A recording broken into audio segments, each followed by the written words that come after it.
पितृपक्ष श्राद्ध। पौराणिक कथा। श्री कृष्ण भगवान ने कहा है कि आत्मा कभी मरती नहीं, ये बस एक शरीर से दूसरे शरीर में बदलती है। इसलिए आप अपने पूर्वजों को जब भी कुछ अर्पित करते हो तो वो उन्हें मिलता है। दानवीर कर्ण, जिनके नाम के आगे ही दानवीर था, उन्होंने पूरी उम्र बहुत दान दिया। जो भी उनसे कुछ मांगता वो उसे जरूर मिलता। कर्ण जब परलोक गए तो वहाँ उन्हें वो कुछ 2 गुना दिया गया जो कि उन्होंने दान किया था, लेकिन वो सब हीरे जवाहरात और सोना चांदी थे। कर्ण को खाने को कुछ नहीं मिला क्योंकि उन्होंने कभी भोजन दान नहीं किया था। कर्ण भूख से व्याकुल हो गए।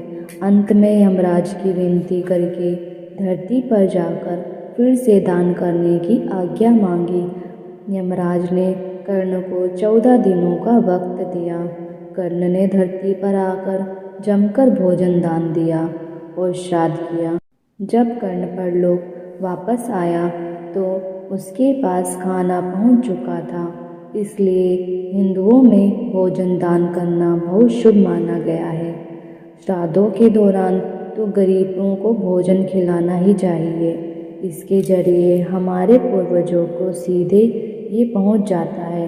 कहा जाता है कि इन दिनों में यमराज की आज्ञा से आत्माएं जमीन पर आती हैं और अपने वंशजों की ओर से अर्पित किए गए भोजन का भोग करती हैं। दूसरी पौराणिक कथा। एक बार 2 भाई थे, जोगे और भोगे। जोगे अमीर था और भोगे गरीब। एक बार श्राद्ध का वक्त था तो अमीर भाई की पत्नी ने उससे श्राद्ध करने को कहा, लेकिन वो इसे व्यर्थ की बात मानकर टालता रहा। ऐसा करने पर अमीर भाई की पत्नी ने सोचा, अगर श्राद्ध नहीं किया तो लोग बातें बनाएंगे। इसके लिए ऐसा करती हूँ कि अपने मायके वालों को दावत पर बुलाकर अपनी शान दिखाऊंगी। वहीं अमीर भाई की पत्नी ने श्राद्ध पर मदद करने के लिए गरीब भाई भोगे की पत्नी को बुला लिया। श्राद्ध का दिन आया तो भोगे की पत्नी पूरा दिन काम में लगी रही। पूर्वजों के लिए खाना बनाया, लेकिन जैसे ही उनके पूर्वज खाने आए तो क्या देखा कि वहाँ पर तो अमीर भाई के ससुराल वाले खा रहे हैं। पितर निराश हो गए तो वो गरीब भोगे के घर गए तो वहाँ क्या देखा कि पितरों के नाम पर अगियारी दी हुई है। पितरों ने उसकी राख चाटी और भूखे ही चले गए। उस सब ने आपस में बात की और कहा कि अगर भोगे अमीर होता तो उन्हें भूखा नहीं रहना पड़ता। पितरों को उस पर दया आई और उन्होंने कहा कि भोगे के घर धन आ जाए। शाम हो गई। गरीब भोगे के बच्चे खाना मांगने लगे, लेकिन उनके घर में कुछ नहीं था।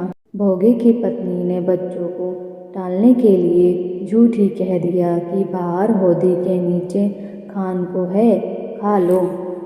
बच्चे जब वहाँ गए तो देखा कि होदी मोहरों से भरी हुई है। दौड़े दौड़े बच्चे माँ के पास पहुँचे और सारी बात बताई। भोगे भी अब धनी हो गया।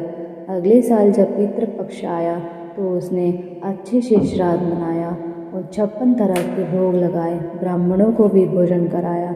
इससे पितर बहुत खुश हुए और भोगे का धन और कुल हमेशा बढ़ता ही गया।